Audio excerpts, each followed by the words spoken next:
It is said that history is cyclic, that amid ever-changing conditions of humankind, there exists a constancy that bears testimony to human endurance and the search for a meaningful life. In this context, the story of the Sisters of St. Joseph mirrors both the vicissitudes of human welfare and the reality of God's abiding presence. In 17th century France, a world of turmoil swirled around a small group of women who sought to bring calm into the lives of those affected by dire poverty and great hardships.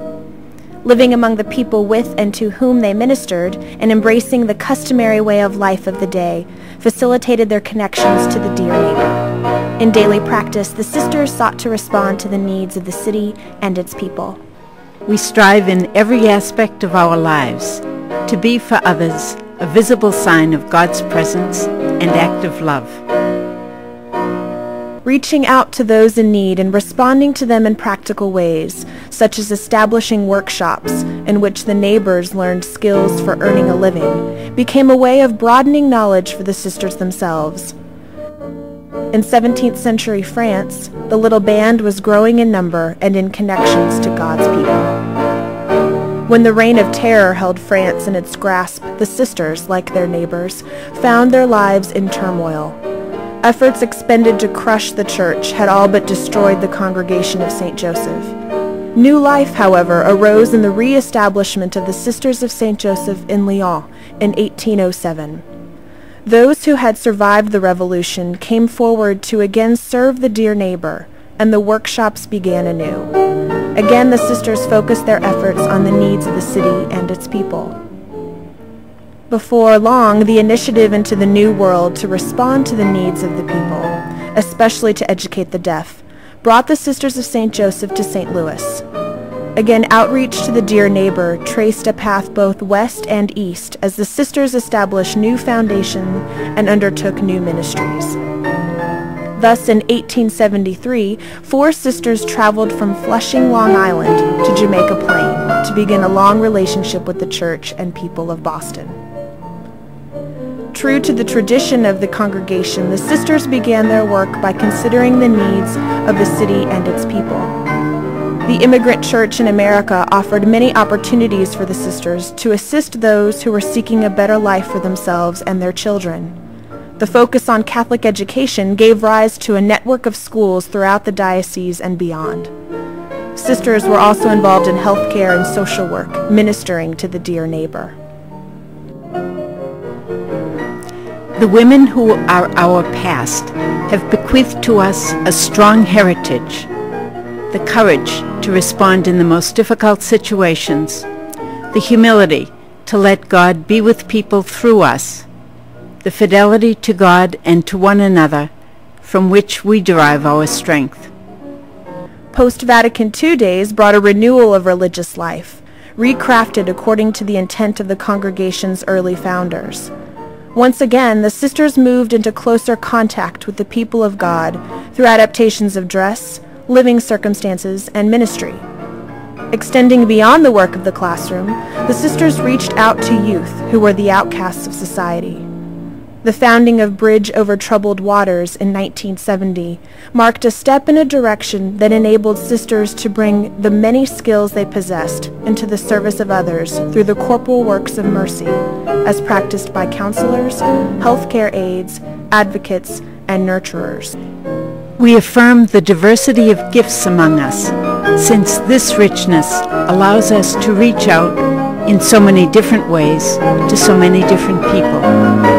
We foster the unity built on this diversity by sharing in the common search for the direction in which the Spirit leads us. Support for such diverse ministries came not only from those who were directly engaged in them, but also from the many members of the congregation who participated in researching the issues of the day and taking a stance on behalf of those whom society deemed voiceless. The establishment of committees or study groups, such as Rerum Novarum Revisited, begun in 1972, provided a forum for learning, for reflecting, and for acting. In more recent years, ministry efforts have capitalized on the rich background of educational knowledge and skill that the sisters possess. The Literacy Connection, begun in 1987, provides instruction in English for those who are immigrants to our country. Continuing the focus of the first sisters of the Boston congregation, this endeavor unites religious and lay instructors in enabling new citizens to become active participants in our society.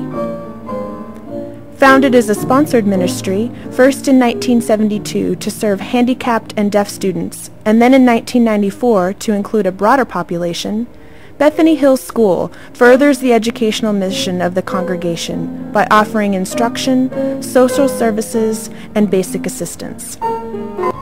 In celebration of the 125th anniversary of the CSJs in Boston, the congregation planned an initiative to honor the founding pioneers and their dedication to the immigrant population. In the spring of 2000, Casserly House in the Roslindale section of Boston was established to provide services to the local neighborhood. A converted three-family house contains living space for a small community of sisters and an area for common use by those who seek their assistance. The changing population of Roslindale reflects the transition occurring throughout the city, and the proximity to Jamaica Plain links this venture with the early Boston community, of whom Annie Casserly, Mother Regis, was a vital part. Established in 2008, the Women's Table creates ever-widening circles of love and compassion through programs designed to meet the needs of women. Women from all walks of life are served through the Women's Table. Young, homeless moms living in shelters, older women grieving a loss of a spouse, mothers of children with disabilities, immigrant women in search of community, and many more. Programs developed by the Women's Table fill a void or lead women toward the more, or deeper meaning and understanding of their lives. The Women's Table is a viable resource in the community, specifically supporting women's emotional, relational, and spiritual growth. The Sisters of St. Joseph have preserved the spirit of the founders in 17th century France by reflecting on the needs of the city of Boston and its people. The present-day sisters are among the people of this city and beyond, healing, comforting, teaching, translating, ministering, and administering. They draw their strength of conviction from the commitment of their foremothers, who willingly responded to the dear neighbor. Our mission of unity requires that we be Christ's healing presence among people as we strive to alleviate ignorance, suffering, and oppression through spiritual and corporal works of mercy, and through efforts which promote justice. Who are the Sisters of St. Joseph of Boston? We are a work in progress, ever evolving, ever changing, and yet remaining constant in our search for fullness of life among God's people. As we seek to do God's will, we renew our commitment to the dear neighbor, and in doing so, we renew ourselves.